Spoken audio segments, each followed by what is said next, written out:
And thank you for taking the time to join this session of Talking Architecture, brought to you by the World Architecture Festival. Our subject today is the greening of cities in a very broad sense, and I'm delighted to introduce two participants. I'm Paul Finch, Programme Director of the World Architecture Festival. With me today is my fellow WAF colleague, Jeremy Melvin, who's curator of the festival and a curator, amongst other things, of the Richard Rogers exhibition at the Royal Academy a couple of years ago. He is a visiting professor at the Bartlett School of Architecture, part of University College London. He is a historian, an author, and a critic. And our external guest today, I'm delighted to welcome Patrick Bellew, who qualified as a chartered building services engineer, to use the old-fashioned term, but I think these days we would say an environmental engineer, environmental consultant, who founded the international practice Atelier 10 30 years ago in 1990. He's been teaching at Yale for the past 20 years. He's a professor there. And in a World Architecture Festival context, he's been a speaker, he's been a judge, he was part of the winning team for the Building of the Year, which was the Gardens by the Bay project in Singapore a few years back. And his practice has even been an exhibitor at the festival. So very welcome, much of a welcome to you, Patrick, and to you, Jeremy. I'm going to kick off with a question to you, Patrick, which is pre the coronavirus question. We were all obsessed with climate change, carbon challenges around the world, huge responses, architects declare.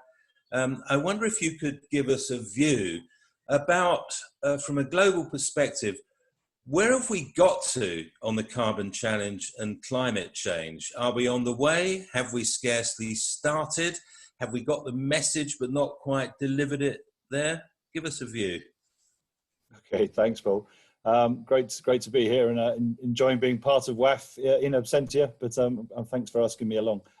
It's a really interesting time at the moment. If I reflect on where we started 30 years ago, you'd have to say the dial, in terms of looking at green building design and green neighborhoods and green cities, the dial has moved enormously. You know, people really understand the tools, the metrics. We've moved from being, as designers, from being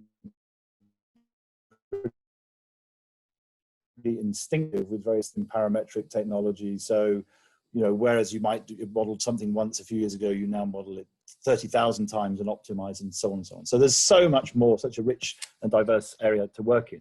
What changed probably 10 years ago was the sort of the adoption of a lot of work in benchmarking, both at a neighborhood scale with things like LEED neighborhood design, and at a building scale with things like obviously with BREEAM and those sorts of benchmarking tools.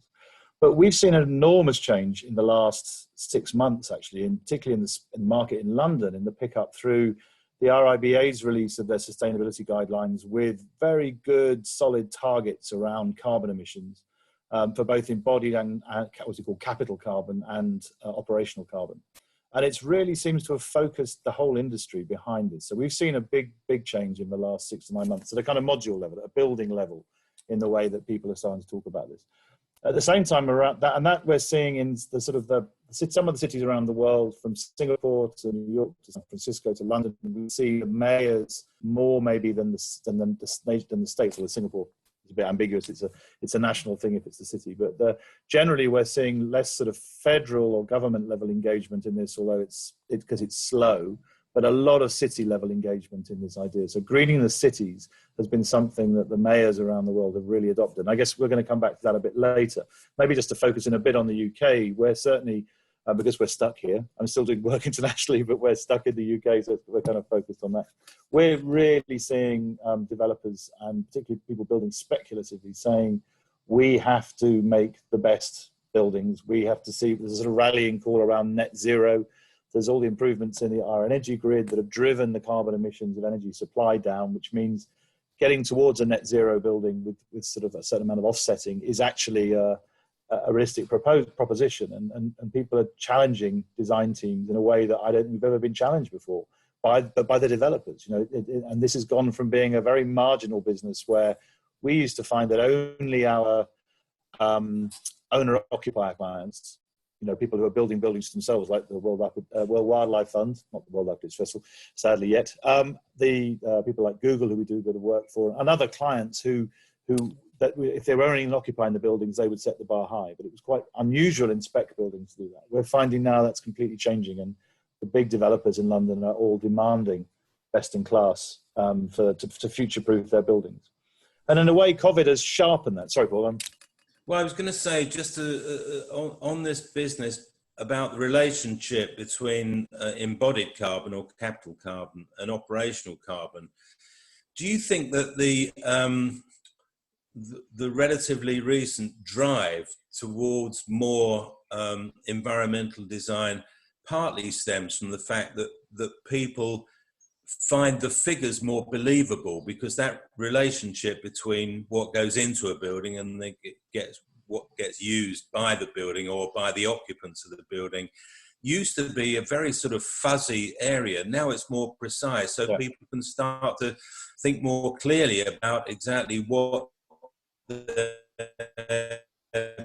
investing in. Absolutely, and that's made a big difference. People like to have something to shoot at. So, you know, typically on buildings now, we're looking at a carbon budget for embodied carbon, and we'd set up, you know, it's a 17% for substructure and 42% for superstructure, and the end, everyone's going away and doing their work and coming back and reporting on the embodied carbon.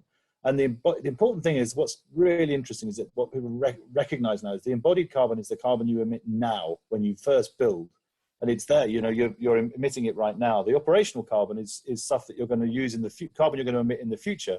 And actually, with a very efficient building now, you're probably could be 20, 30, 40 years before the operational carbon exceeds the amount you invest on day one. Not that they offset each other, but they're two different things. But you know, we've just really started to realise that embodied carbon is well, we've always known it, but we've only just got people to focus on it as the thing to be interested in.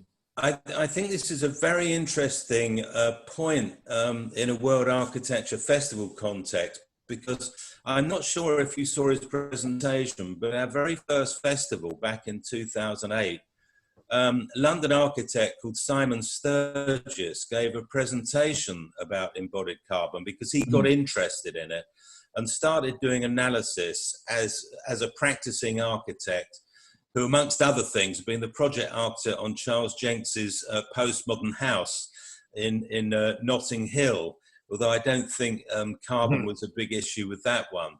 But he gave a fascinating talk about embodied carbon and how it had been severely underestimated by the architectural profession, who'd been almost brought up on the idea that you didn't have to worry about that, and it was energy in use which was the determining Absolutely. factor. And you know, when buildings were energy guzzlers or massive carbon emitters, it was a big deal. But as the building performance gets better, it is the next big target. Simon's a good friend. He was our neighbour in Perseverance Works for 15 years or more, 20 years. He's not really, he's practicing a different way now, I think, but he inspired us to. He's a very very strong proponent of this, and I think it's the new tool that we're all looking at. What's other in the context of the way you always talk about projects, Paul, and the importance of teamwork. The interesting thing about this is also that everybody in the team has some buy-in to this, whether you're the landscape architect, and we've developed a tool for that with the landscape architects, but whether you're the architect, the structural engineer, everybody has some skin in the game with this. And it's about how does a team get together to focus on this issue and make better buildings and better places, but it can be master planning and infrastructure too. So and it means everyone focus on something with a clear target, and that is always helps to drive better decision making and a better soul searching. Now let me turn. I'm going to bring Jeremy Melvin in here because I now want to turn to the question of the impact that COVID-19 has had on the way we're thinking about built environments in general. Mention this apparent onwards from big government down to a city and more local levels who can be more agile. And I wonder if you would like to reflect on the question of governance in relation to, we've seen governance in relation to carbon and the way that's got greater and greater, but what do you think the implications are of what we've seen so far in COVID-19 suddenly become this overlaying factor for our buildings and our neighbourhoods and ultimately our cities? Well, it's a bit of a cliche to say that all governments, whether they're national governments or local government, city government, regional government, or even supra-government agencies such as the World Health Organization, are all grappling with COVID, which, as they never tire of telling us, is a new virus, and therefore we don't have a great deal of data about how it behaves over the long term. In fact, we've got virtually none over how it behaves over the long term. What this has done, in some places at least, is throw the whole mechanism of government into a strange sort of terminal hammertoes. In the UK, for example, the British Parliament in effect shut down for some time, although they tried to have meetings and debates by technology. They weren't wholly successful, and they led by some confusion to people voting for the wrong side. So far from ideal as a way of running a system of government. But I think more to the point is that it's exposed a weakness that is endemic, at least in the British social structure, and it may be in other places as well, which is to do with what the civil servant and novelist C.P. Snow termed the two cultures. And by that he meant there's a culture of science and there's a culture of arts. And that these two worlds, really in the UK at least, have very limited points of crossover. Now, it's no coincidence, particularly in the current government, studied PPE, politics, philosophy and economics at Oxford. In other words, they have a very, very narrow range of formation. And that doesn't really include any science. It might include a little bit of maths to underpin economics. But there are very, very few serious scientists in elected positions in the UK. And what this means is that when they are given scientific advice, they are unable to assess it. And instead, they hope that it forms directly, without any mediation, into policy. And I think that given that scientific advice, and there's plenty of it around, very little of it really agrees. So you then have a big problem, which is how, if you are unable of assessing the different, maybe contradictory or not wholly agreeing pieces of scientific advice, can you form a policy around it? And what that means is that you go to the most extreme. And that's a natural reaction, but it's not helpful. It's a function of a lack of understanding, I think, of scientific methods, scientific thinking at the upper levels of government. And we might contrast that to Sweden, where, of course, there are problems. They have a high death rate, but where the scientists really have come up with a way of, a policy, a coherent policy. Now, you might disagree with that policy. Increasingly, the evidence suggests that it might be better than shutting everything down, which is what the UK did. So I think there's an issue of governance here, a fundamental issue of governance. And of course, that is, as Patrick was outlining, something that it's taken 30 years for government to grapple with the carbon challenge, and it is now increasingly doing it, and it's doing it by devolving authority, it seems to me, Patrick, correct me if I've misunderstood you, to local government, city government, and other bodies which aren't necessarily national. It seems to me that they deal with scientific advice also, I wonder if the scientific advice on what you need to do about carbon is as unclear and contradictory as it is about COVID. I mean, I don't know the answer to that, but I put it as a question. Well, let's come back to you on that, Patrick. Do you think that actually governments kind of get it on carbon, or do you think that actually the rules and the research and the lobbying have been done by professional municipal institutions? I mean, my suspicion is certainly that, you know, given that the main instrument of management nationally is the building regulations.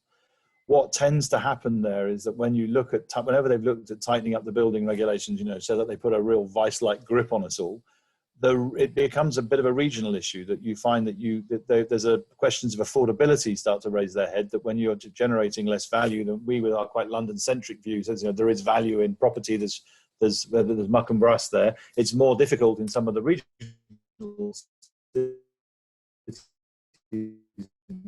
locations. So if you set the builders will say we can't afford to build houses in, I don't want to pick anywhere, but in the north, east, northwest, Midlands, I don't know, it's outside London, it becomes less affordable. So I think the problem with what happens with the building regulations is they become negotiated and they get stuck in this negotiation around affordability versus benefit.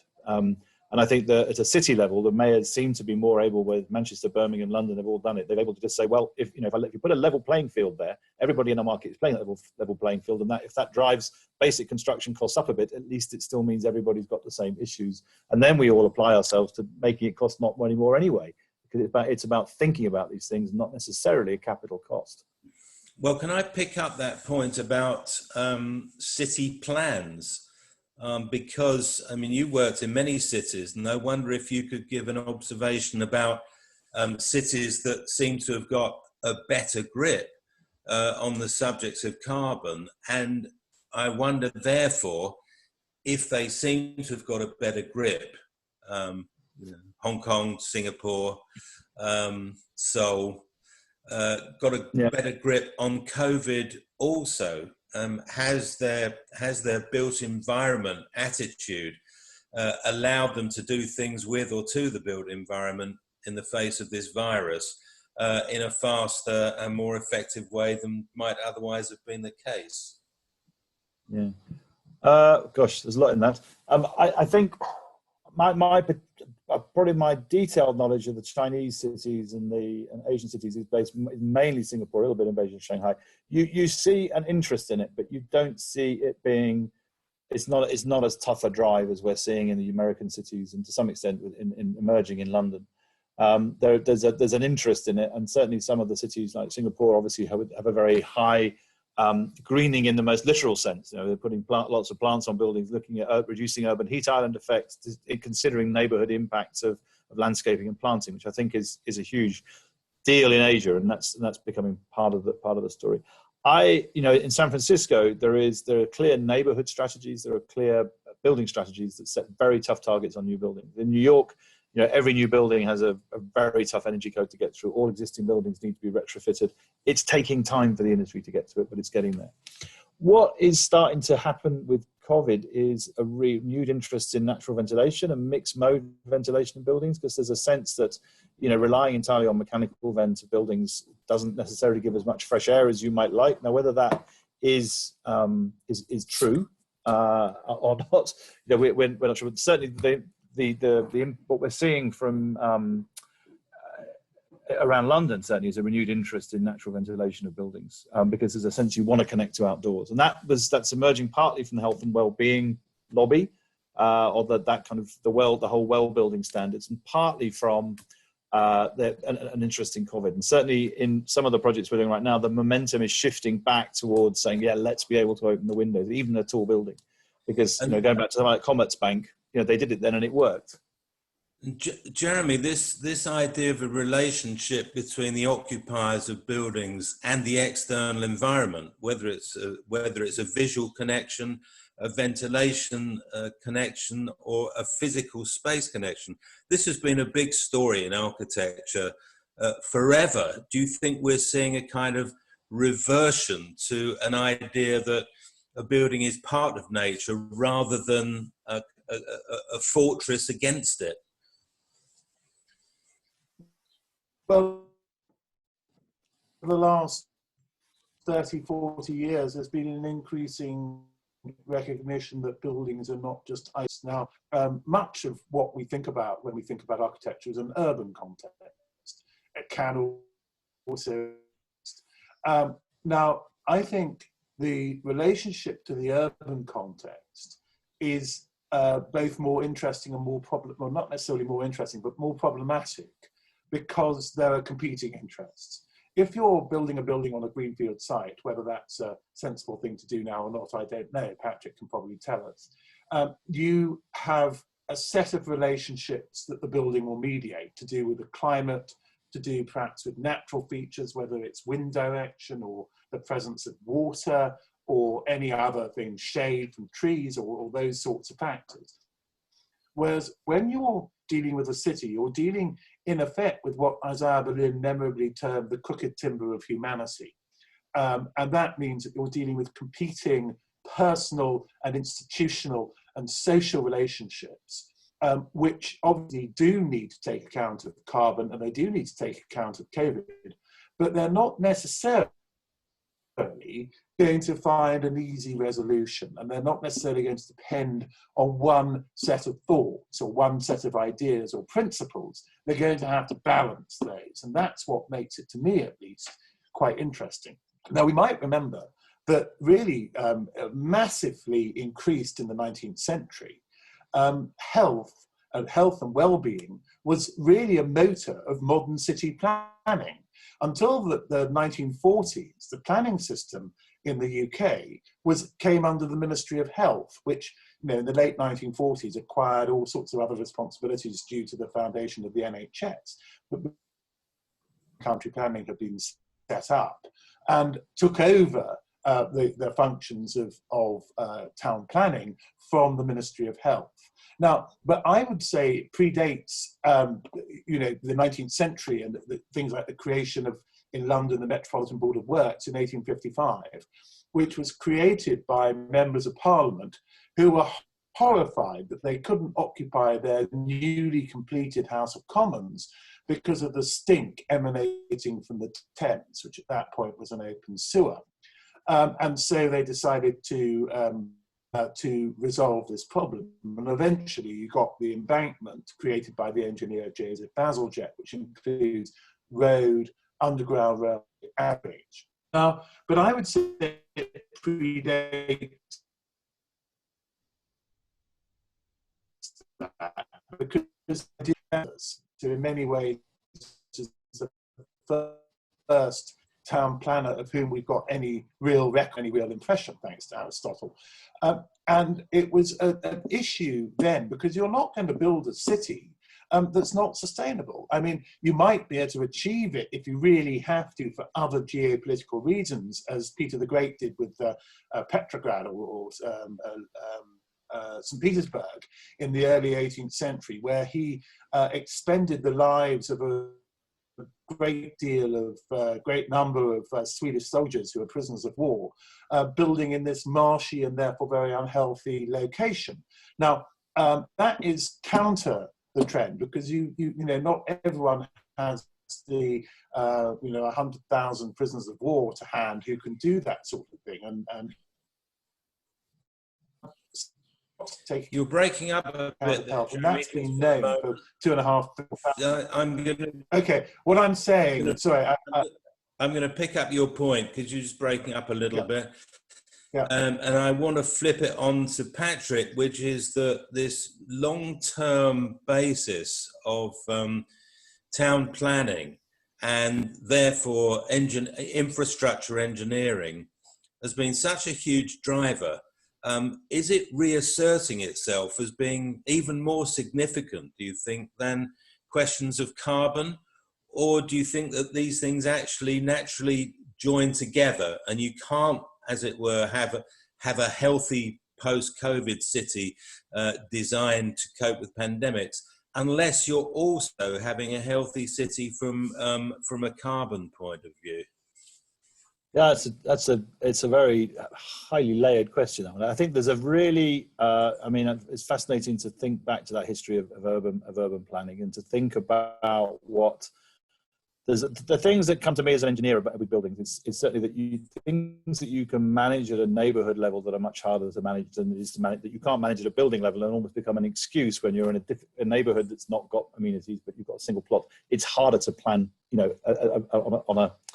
obviously it's hard to plan on a big scale, but it's harder to embed some of the principles of sustainable design. So neighborhood planning is I think is really important, and the redesign of larger parts of the city, or even just pockets in the city, so that you do get that green space, you get the openness. I think in master plan, the other thing, avoiding very, very deep plots and avoiding very deep plan buildings. I think deep plan buildings have had a bit of their day, that we should be starting to look at buildings where people are sitting closer to windows, they've got more benefit from daylight, because once you take make everything else energy efficient, it's actually having lighting, and the lighting in the buildings ends up being a massive energy user because you've got such deep plans. If you look at other cities in Europe, where we admire their urban design, their building design, they're usually designed around much shallower plan buildings than we do, which means different sort of plot sizes and a very different approach to planning, not planning to build these kind of monster Leviathan buildings that have everyone sitting 20, 30 meters from a window. These, you can't do that. We've had this conversation before, Paul. You can't do that in Germany. You can't do that in the Netherlands, but we do it here. And now we're kind of searching ourselves, trying to figure out ways of delivering fat buildings with sort of biophilic or good natural elements. And I think that starts at master plan level. It starts at site level. It starts at laying out the site and laying out the streets and laying out the infrastructure to be sustainable, to be more sustainable. I'd like to just pick up a question from one of our participants, Alan Crawford, who's asking about the monitoring of energy usage in both new buildings and retrofit buildings, as whether that's desirable. I think you get certificates at the moment, but that's not quite the same thing as monitoring. And then he's asking whether all our buildings should be connected in some way as part of an overall smart city grid. Does this sound possible, Patrick? Perhaps it's happening in some place. Well, I think it is happening. I mean, there's a lot of layers to this. I mean, even buildings we finished 10 years ago tended to have a BMS, a computer that's a dusty thing that sits in the basement or in the maintenance shop that people occasionally turn on and adjust things, and they mostly don't manage the buildings, and they're pretty incomprehensible to mortals, except unless you've done the. So what we're seeing now is much more intelligent control coming out of buildings. You can meter everything very easily. You can send data out into the cloud. You could compare the performance of your building with other buildings. You can see if things are going wrong. You can fix them. There's a lovely story about a firm in Singapore, Sabana Jurong, who monitor every lift in every piece of public housing in Singapore. They monitor the temperature of every motor, and they will shut the lift down when it starts to get hot anywhere in Singapore, and they'll have a replacement part out there, and they will never have a lift out of action for more than an hour, because they're remote monitoring as part of their smart city strategy, the lift performance. So you get all these tower blocks full of people, and they always have the lifts working. Imagine, and it's not that hard. And sensor technology and big data makes all of this very possible. And there are specialist firms now who do continuous monitoring of buildings and try and derive energy savings, and they share the data between the buildings. They look at what's happening, so they can track as the temperature goes up, and some of that, what's happening in other buildings, how they all perform, and then they can seek out anomalies and fix them. It all seems entirely doable, and we're now all new buildings and all retrofits that we do are enabled with that kind of technology. I mean, God knows, it used to be the gas meter, the water meter, and the lecky meter. You'd have them, but they hadn't got a wire coming out of them. They had a bloke came along with a clipboard, and that was only a few years ago. So, the transition now is very rapid. So the ability to look at buildings and go, this is using too much, too little, and we have good benchmarks. We know what they should be doing. So I think all of that, Alan, is entirely doable, and we should be doing it as a matter of course. And there are a number of firms who specialize in offering this service, and they'll even come and fit the meters for free. So I think there's no doubt that's happening. I think also as we start to get into this sort of smart neighborhoods, potentially with maybe looking at energy storage in neighborhoods in the next generation, because if we're using a lot of photovoltaics, you want to be able to put batteries, maybe you want to be able to store energy, you want to share power between buildings. We've got to find a way of doing that. And that's an emerging sort of area of research and development. And that's probably more at a neighborhood level than a building level, but it's all about knowing where the power is, what the grid is doing right now, You know, you bring your power in off the grid at night when the carbon content is low because you're running off wind off the North Sea, store it in the neighborhood, use it in the buildings. It's all doable. It's really about now enabling buildings, probably not yet quite fitting it all, but certainly trying to make buildings enabled to do that. And we should all be doing that as a matter of course now, using that basic smart sensing technology. It's only meters and sensors. And by extension, I guess you can use smart city technology to achieve sort of other benefits, such as monitoring capacity on public transport, which is going to be a big thing as people start to return to work after COVID. And you can use it to say, you know, travel now because in half an hour's time the central line is going to be really crowded. Or you can use it to allocate other forms of resource, like there are 20 Boris spikes outside your building or within a couple of 100 meters of your building. And, you know, although those are not strictly to do with monitoring your energy or carbon consumption, they could have quite a big impact on the potential behavior of people to engage in, as it were, more virtuous behavior. Now, I've got another question, well, a second part of Alan Crawford's question. I'd like to address this to you in the first instance, Jeremy. He's saying that in a recent webinar, they're all the rage these days, 40% of participants said that if working from home became a norm, they would consider moving out of cities. And his question is whether this might be a panacea for problems of urbanization and over-densification, and that actually an exodus from cities might almost be part of a natural greening process. Now, obviously, this sort of relates to garden city movements and the sort of fraught relationship between fear of the city and love of the city, which continues to this day, and which Richard Rogers, in his Urban Task Force report, Towards an Urban Renaissance, tried to address. Do you have any thoughts about that, Jeremy? The flight from the city? I was going to pick up on the idea that this is a very old and long-running debate, that, you know, somehow cities are evil because they're dirty, unhealthy, they're locations of vice, and incorrect political ideologies, particularly around capitalism. And the English Garden City movement was very closely related to early socialism in the UK. And I think that was echoed in other countries too, although I can't speak for them with the same level of knowledge. So yes, I do think that there will be a move, or there could be a move out of cities, but this is an opportunity rather than a threat to cities, because for me, density as of itself is not the problem. Badly designed cities that then become too dense are the problem. Now, good design, this is a point I'm sure Richard Rogers would make, can help you overcome some of the problems of density. And of course, one of the problems of density that we're going to be very aware of is health. That if you're too close to someone who's infected, you have a far greater chance of picking up the infection. So we're going to have to think about how we design for density. Now, it seems to me that, well, several things really, that I suspect that people might want to move out of cities, as a whole generation of Londoners were both encouraged to move out of cities by the provision of new housing in satellite towns and the new towns that were created from the late 1940s onwards. But, you know, this actually only had a temporary effect on reducing the population of the city.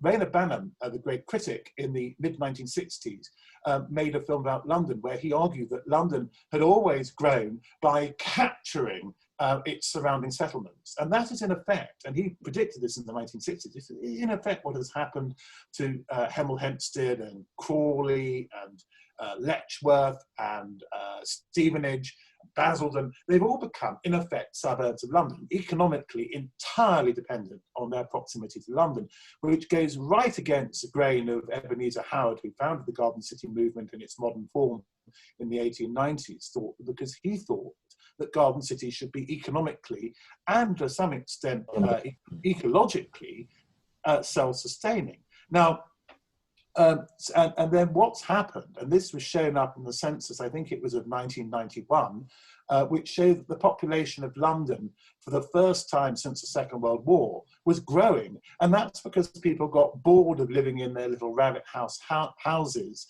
30 miles from London, and decided that they would buy, a rat-infested old barracks in Stoke Newington or somewhere for next to nothing, and move back in. And that trend hasn't stopped. I mean, more people want to live in London. Now that could change, and it wouldn't necessarily be a bad thing to change. But one of the consequences of the change, if people really can work at home, and I'm slightly skeptical about that because the technology has permitted that for a long time, is that there'll be an awful lot of empty buildings in the centre of cities, London in particular. Now, there may well be a very strong economic case to convert them into residential, and this would give people a choice of buying, perhaps more space than they could afford in buying something that the house builders produce in a central location as their home office. Now, that goes back to debates that were had in the early 1990s, and it's why Spitalfields and Shoreditch, or Shoreditch in particular, became a popular place to live, because you could in effect have a working studio as well as a place to live. Now, I don't see that would be a real problem with 1980s office buildings. It's just a question of how you divide them up so that they can become decent places to live. But particularly if they have virtually no value as office buildings, we're going to have to look for other value generating uses for them, and residential could be the home. So you might see a sort of double pull here. One is people saying that they want to go and move out to a house with 5 acres and 6 bedrooms outside London and do all their work on Zoom. Or you might say people thinking, well, actually, I wouldn't mind having a few neighbours. I wouldn't mind being able to walk to half a dozen pubs rather than just one within 5 minutes. And therefore, I'm going to take advantage of new living opportunities in the city. Well, let me bring Patrick in on this question of it's probably intensity of occupation. I mean, we use density as a double word, both to describe sort of floor area ratios and occupation. But I suppose one of the impacts of COVID is to think about the problems of intensity of use at particular times. In other words, if you averaged out the occupation of a cathedral or a football stadium over the year, the density is almost non-existent. But goodness, at 3 o'clock on a Saturday afternoon, the intensity in the stadium or mass in the cathedral is absolutely intense.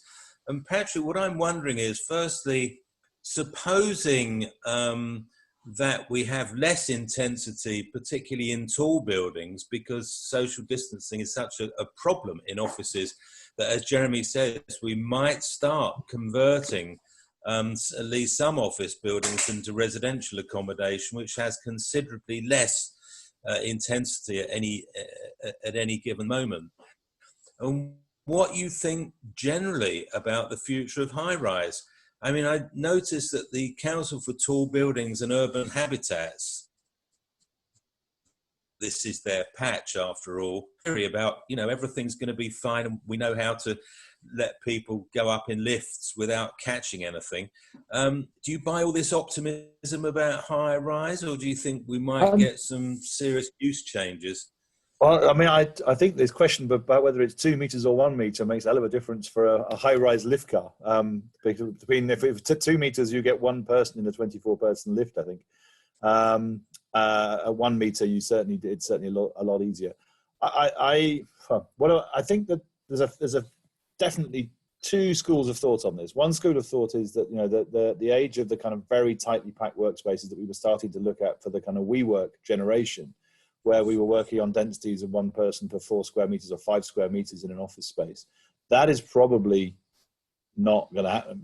Certainly it's on hold for the moment. We're looking at much less space for people. We're also hearing that, that would suggest that if you could bring people in on a rolling program, everyone works, 2 days from home, 3 days in the office, or vice versa, or whatever. Everyone still wants an office to be in. it throws up all kinds of problems with sanitizing desks if you hot desk, because then you've got someone else who's been sat at a desk touching it all day, and you've then got to go and so there's still a feeling that everyone should have their own desk at the moment anyway.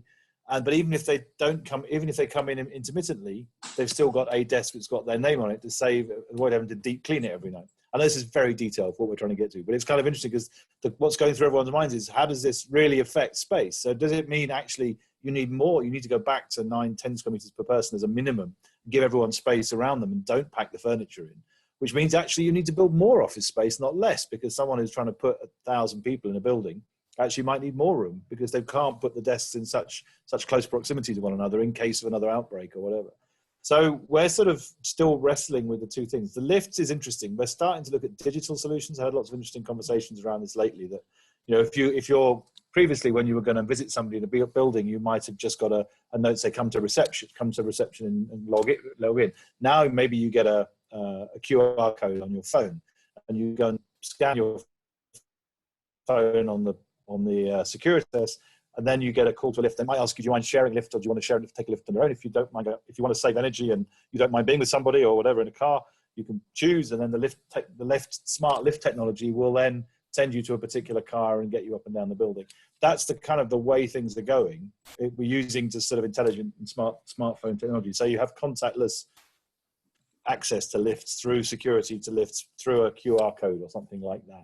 Isn't that already? I just want to bring in another question.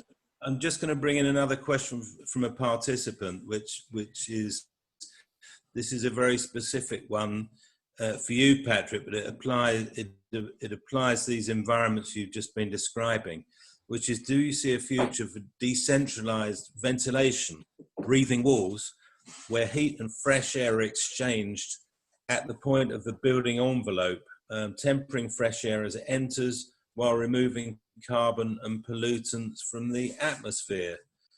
Might this kind of building technology also make airborne viruses less transmissible in an indoor setting? And this question is quoting research by someone called Salman Craig and Jonathan Grinham. Don't know if you're familiar with that. I'm not. Anyway,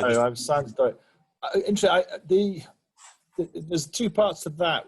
The decentralized ventilation, we're definitely seeing a move towards that, even in office buildings, looking at floor by floor ventilation, looking at even more broken down ventilation systems and that, so that you're not having some great big piece of kit on the 35th floor with huge shafts going down and feeding all the floors and everything being sort of mixed up. We are starting to see people talk about putting floor by floor ventilation, so a tenant can go into a floor of a building and control their own air quality, and you know how that's working. Whether I think breathing walls are a solution, I'm not sure I do. I certainly haven't seen you ask the question. I mean, breathing walls I associate much more with residential than with commercial type buildings. So, and I'm not sure that that has been certainly on our radar as a solution, in that it's quite hard to manage the flow of things through a breathing wall.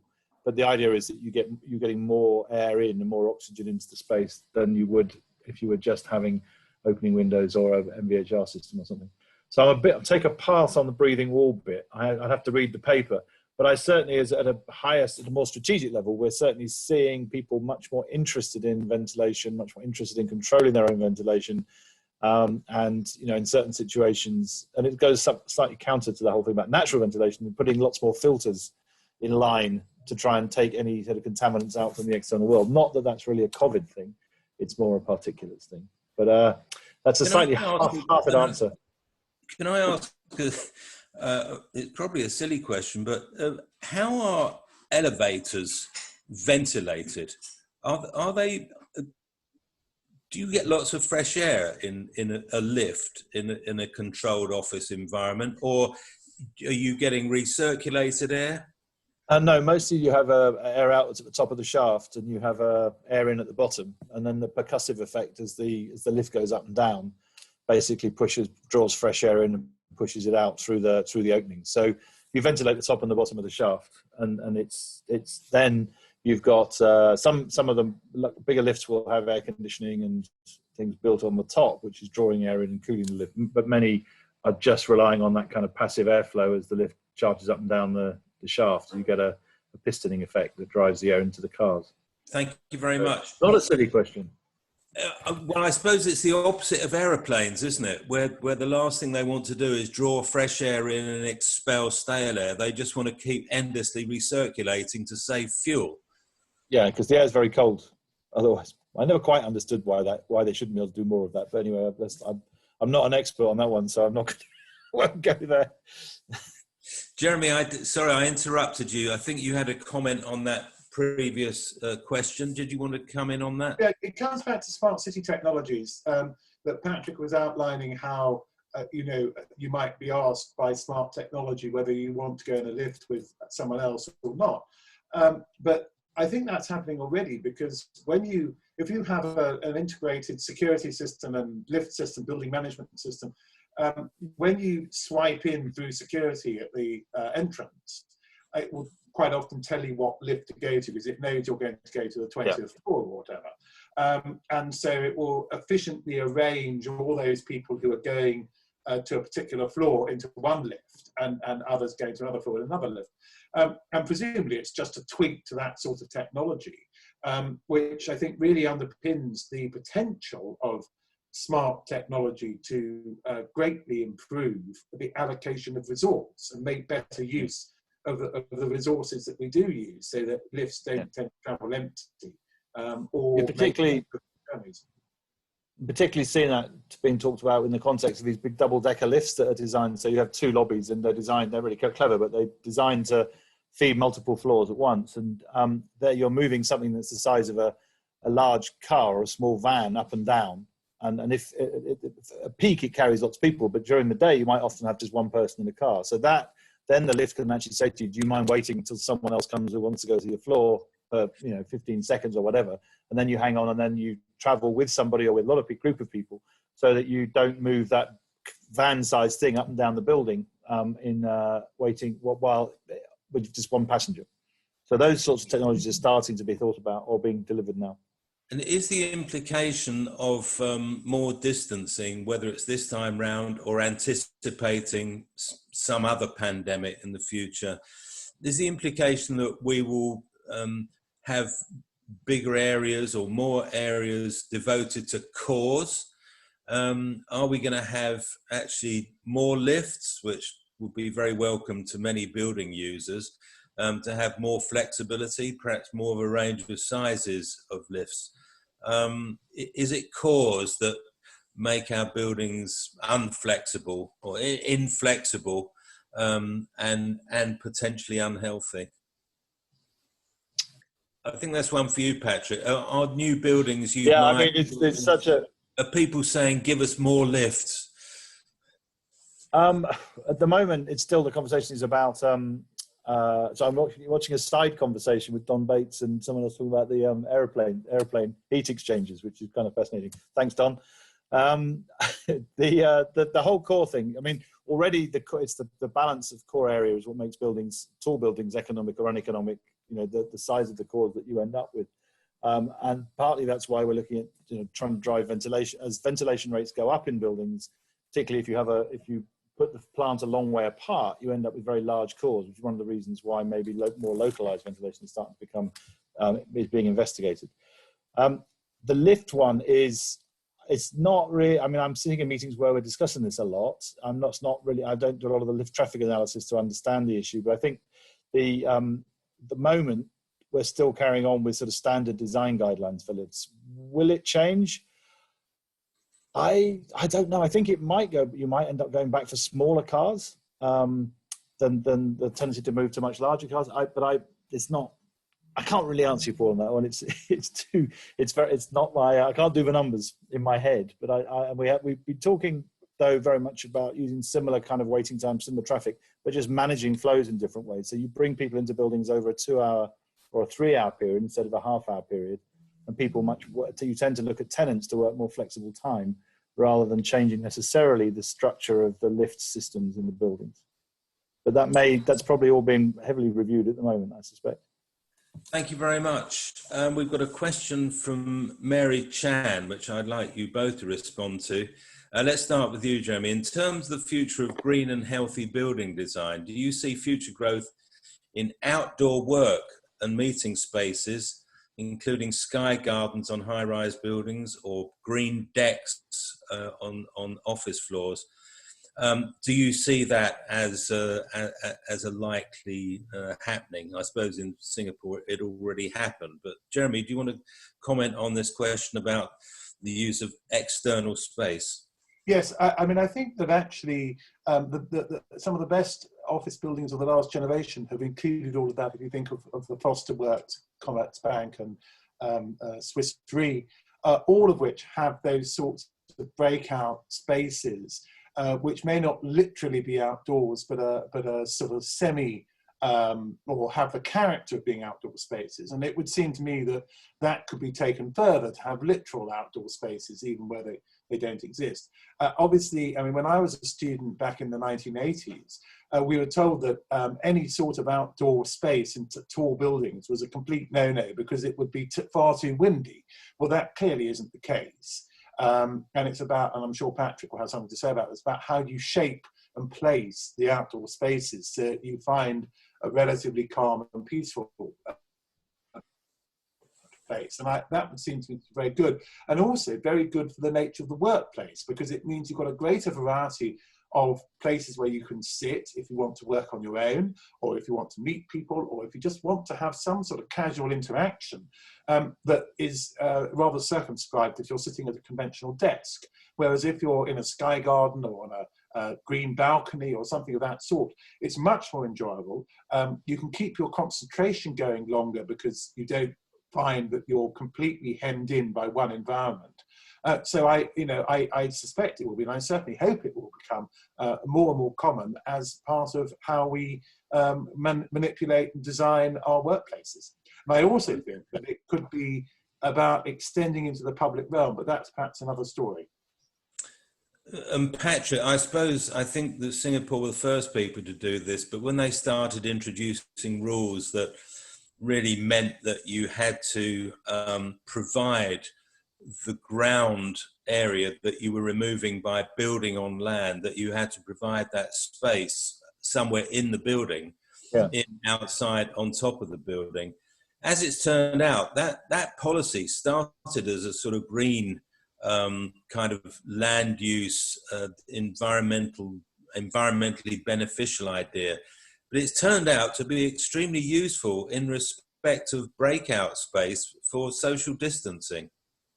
Yeah, it has. I mean, so I hope that mobile town and lawyers guys see it as the prescience of government to actually make these sorts of things happen. I mean, there you've got the big urban heat island issues that the vegetation genuinely massively helps. You know, that you can bring down city temperatures enormously through vegetation. On the specific point about Mary's point about the building scale, I mean, we were starting to see this more, not pre-COVID, with the interest in the well building standards and the biophilia component. And it's quite interesting, funny, reflecting. I mean, you think about back in Asia with Ken Yang, we used to slightly chuckle at Ken's buildings in that we always talk about green buildings as being something that was energy efficient, and Ken's green buildings always seemed to have green stuff on them. And he was, to me, in KL, Ken Yang was the guy who was always doing these kind of eco skyscrapers with big green things. And it's funny, 30 years on now, we're all starting to look at Ken Yang-esque buildings and actually seeing that they're rather a good idea. And I think that's kind of, well done, Ken. I think he was definitely a trailblazer on these sorts of things. And it's now become enshrined in kind of code and in well building standards around biophilia. So if you want your building to be well ready or in somehow bowing to the well standard, generally a lot of vegetation and planting is necessary, and that needs light, and that needs all the things that you need to go along with that. Now, what we're seeing is quite interesting is that, as I mentioned earlier about the whole natural ventilation question, that people are looking to naturally ventilate buildings more. You can sort of introduce spaces into plans, cutting into plans with gardens that then reduce the window to window dimension. If you've got two gardens on other opposite sides of the building, we did a building with Field and Clegg in China called Mexi Lake, where you could open and close these shutters, which would allow natural ventilation in part of the year, and the floor plan was effectively made thinner. A 24-meter deep building became a 16-meter deep building because you had two gardens that were cutting in that could help with cross ventilation. So starting to use them as an architectural device to give you good plans, interesting plans, and gardens and biophilic components is all there up for grabs now, and I think that it's a really good thing. But it does take space, you know, it takes out of net area, and somehow our market has to look at seeing this as beneficial and therefore part of what you rent, you know. And this is not just a place where you can put a desk. So our property agents, need to stop putting their tape measure around the outside of it rather than the inside, and then things will get a lot easier in doing it. But I think it's a great thing in an office building, as long as you maintain it properly and you get enough light. Thank you very much. Well, a little debate started about fresh air, both in aeroplanes and in lift shafts. Mustafa Kemal Zulkarnain is asking how many people are using green open spaces that have been promoted in urban centres. Well, I think we have to rely on drones and research to tell us that. But I think one of the interesting things that come out in London is the percentage of green space in our capital city that is not accessible to the public for one reason or another. And I think that's an interesting area. But I want to turn to probably finally, actually, because our hour is nearing, but an interesting observation from Don Bates, welcome, as to whether all the speculation about what we will need to be doing to our buildings and our cities as a result of COVID, he says, isn't it rather premature? Within 6 to 12 months, these issues will have subsided considerably, especially if there is a vaccine. Surely the cost of material expenditure to suddenly redesign a building to change the lift core is not a sustainable option. We just need to recognize the exceptional condition of the pandemic, which will pass. And I suppose there's an element of cheery upside about that, because we haven't got a vaccine and it is an unknown thing, but you kind of know where that's coming from. Are we better off devoting our resources perhaps directly trying to find a vaccine rather than actually changing our entire built environment? It's a sort of political, psychological question, but also a technical one. Patrick, let me start with you and perhaps get some concluding thoughts from Jeremy. Yeah, I couldn't agree more with Don. I mean, I think it is premature, and partly when I was prevaricated about answering your question, it was really because I think it is probably a bit, it's too early for us to be changing the way that we design these sorts of things, these buildings. I think what we're trying to do is to make buildings, you know, through, say, smarter control systems like I was describing, through, you know, when you're trying to make a decision, you put the air into the building through the floor or through the ceiling. What can you do to minimize mixing? Do they both work effectively? It might help to make a decision about how you direct, but you know, one of the criteria in weighing up the difference between doing things in two different ways in a new building. But I absolutely agree. I think we need to wait and see how things are going to pan out with this, with the vaccine, and not start to do massive redesign of buildings beyond having an understanding of what might happen if we had to go through this again, if we have a second spike or a third spike or whatever. You know, we need to understand what we can do a bit better. But I absolutely agree that changing the design of cores is probably not the way to go. I mean, but I do think it's actually pushing some other decisions in quite interesting directions and helping to nudge some good decisions across the line about how you maybe introduce air into buildings particularly. It's really it's changing. It's changed quite a lot because of COVID, that people were havering between two different ways of doing things. And they kind of go, actually, clearly that's the best. It's the minimum amount of mixing, the freshest air and all that sort of thing. So I think it's been an interesting stimulant to the debate, and it's helped to close a few design issues down on some projects that we're doing, which is good. But I definitely agree that we should hold our horses before we start designing paternoster lifts back into buildings, so we all go up and down in a little box like this. So yes. I'm with you, Don, as usual. Paternoster lifts, there's an idea that upsets the health and safety brigade. I know. Quite efficient. Somebody actually put it in a design report the other day. I'm going, oh, don't even open that one. Jeremy, any final thoughts? Yes, I mean, I would endorse both what Don wrote and Patrick said, that really, and I think it's been a theme of this discussion, is that we need to find a way of optimizing what we have rather than ripping it up and starting again. And that goes for the urban realm, the public spaces that we have, that one of our questioners asked, and also for the buildings, how the buildings that we have can be better used. Now, the one proviso I'd add, which actually Patrick sort of alluded to, is that yes, Don is right. This will pass. Even the Black Death passed, and that killed perhaps 40% of the population of Europe. But it did come back most dramatically 200 years after it first appeared, with the emergence of the plague in London in the 1660s. Now, we can be, I think, be almost certain that another pandemic, another disease will appear. We've been lucky in the last 50 years or so that the diseases that could have been terrible, like SARS or bird flu, and possibly even corona, this one, COVID-19, are not as lethal as Black Death. But it may be that we won't be so lucky in the future. So having some sort of strategy and policy for this in place that can be rolled out, rather than the sort of slightly headless chicken sort of behaviour that we've seen both from politicians, at least in the UK, and from the design community. Oh, we have to redesign everything, which is generally the design community's response to any sort of problem, economic, social or health. Now, I think, having said that, the design community, and this is what we're going to try and promote at WAF through rethinking how we are positioning the WAF manifesto, is actually about thinking about the future. And what designers are taught to do, at their best at least, is to be able to synthesize and to optimize the relationships between apparently, outwardly at least, contradictory requirements and pieces of advice. Now, the best designers, and one thinks perhaps of contemporary designers supremely now, Norman Foster, can take the most contradictory set of requirements and distill them into objects which both work and very often, perhaps not in all cases, are very beautiful. Now, that is, I think, what design has to do. And in this sense, we need to find a way for the design community to talk to politicians more effectively than has happened. In the UK, a generation or two ago, there were people like Richard Llewellyn-Davies and Leslie Martin, who were designers who advised government and had direct lines to government ministers. That doesn't happen anymore. The government abolished CABE, of which Paul was briefly the chair 10 years ago, which was meant to be, it was a Commission for Architecture and Built Environment, which was meant to be an advisory body. And we don't have that mechanism anymore.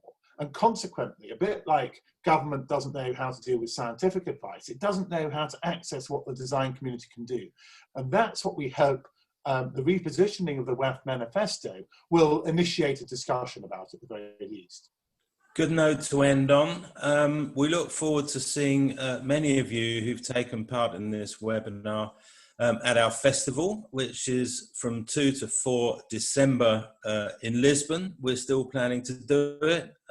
We think that we'll be able to have a great international gathering, but of course remote viewing will also be possible.